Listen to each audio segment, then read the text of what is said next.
এটা একটা ছোট গ্রাম। এই গ্রামটি সবুজে ঘেরা, শান্তিপূর্ণ এক সুন্দর জায়গায়। এখানে বাস করে লালু নামে এক 6 বছরের চঞ্চল আর কৌতূহল ছেলে। ঘুম থেকে উঠে উঠানে দাঁড়িয়ে একটা হাত দিয়ে চোখ ডলতে লাগলো, তারপর আলসেমি ভরা গলায়, আহা, আবার সকাল। আজ তো স্কুল নাই, মানে আজ পুরো দিন খেলা।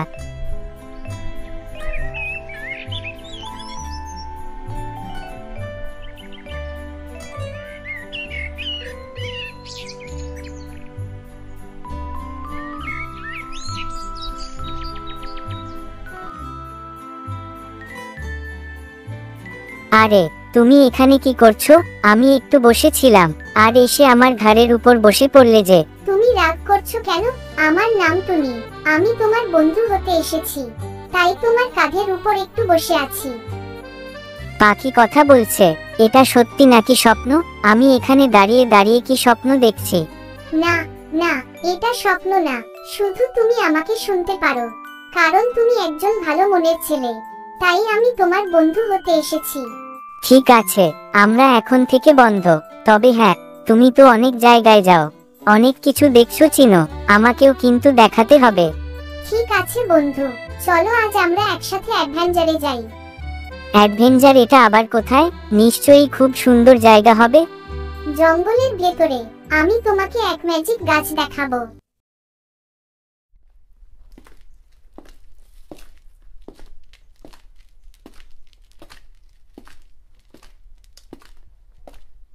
তারা দুজনে জঙ্গলের দিকে হেঁটে যাচ্ছে। এক জায়গায় গিয়ে থামে। তুমি কি রোজ এসব জায়গায় যাও? এই জায়গাটা অনেক সুন্দর, আমার খুব ভালো লেগেছে। বাহ, কি সুন্দর চারিদিকটা। হ্যাঁ, আমি অনেক কিছু জানি গাছ পাখিদের সম্পর্কে, আমি তোমাকেও শিখাবো।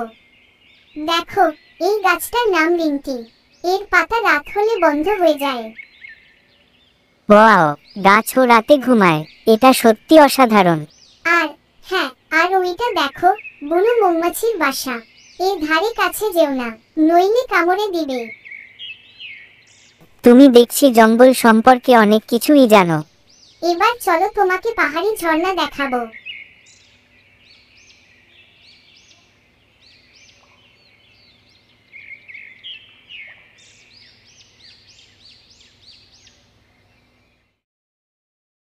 ওগো শুনছো?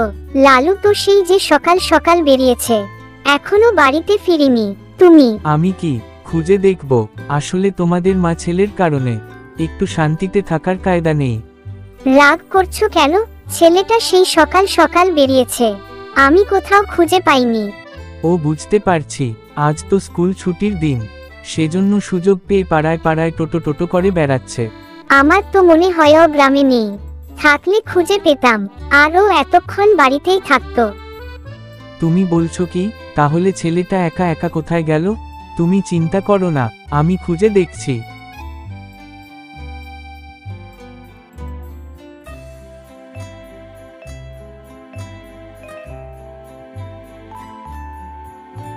এরপর লালু আর টুনি পাখি একটি পাহাড়ি ঝর্ণার কাছে দাঁড়িয়ে চারদিকে দেখতে থাকে।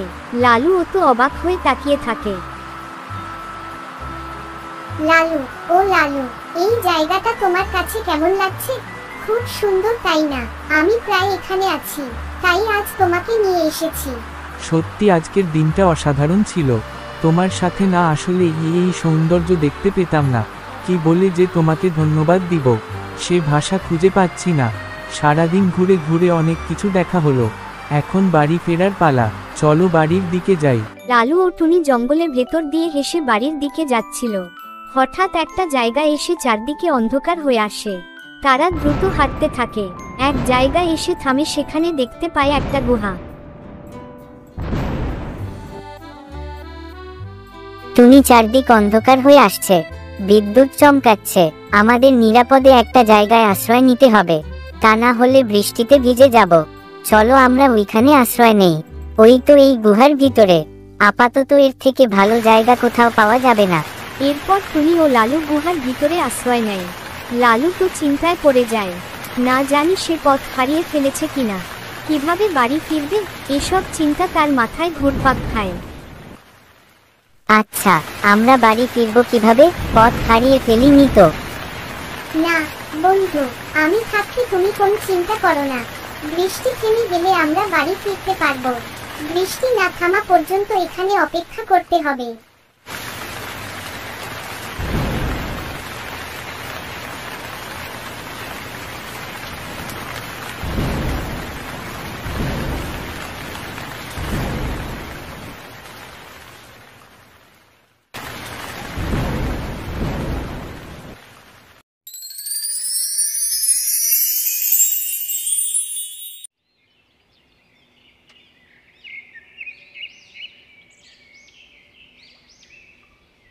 লালু, বৃষ্টি থেমে গেছে।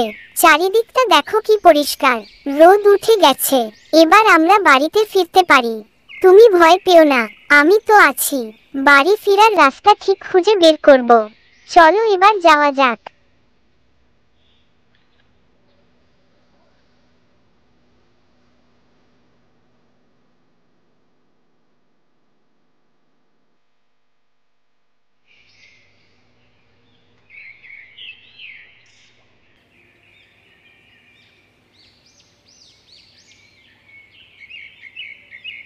আজকের দিনটা ছিল অসাধারণ। তুমি, এইটা আমাদের বাড়ি। যখন তোমার মন চাইবে আমাদের বাড়িতে চলে এসো। আমার মনে হয় ভালো সময় চলে এসেছি। বাবা মা বাড়িতে নেই মনে হচ্ছে। থাকলে হয়তো একটু কথা শোনা লাগতো। তুমি আজ অনেক কিছু শিখেছো। গাছ পাখিদের সম্পর্কে, ঝুঁকি থেকে নিরাপদ থাকার উপায়, আর সবচেয়ে বড় শিক্ষা বন্ধুত্ব মানে সব সময় পাশে থাকা। তুমি সব সময় আমার বন্ধু হয়ে থাকবে তো? তোমার মতো বন্ধু পেয়েছিলাম বলে আজ অনেক মজা করতে পেরেছি। তোমাকে অনেক অনেক ধন্যবাদ। আমি সব সময় তোমার বন্ধু হয়ে থাকবো। চোখ বন্ধ করলে আমাকে দেখতে পাবে। এইভাবেই এক ছোট্ট ছেলে আর একটি টুনি পাখির মধ্যে গড়ে উঠল এক অনন্য বন্ধুত্ব।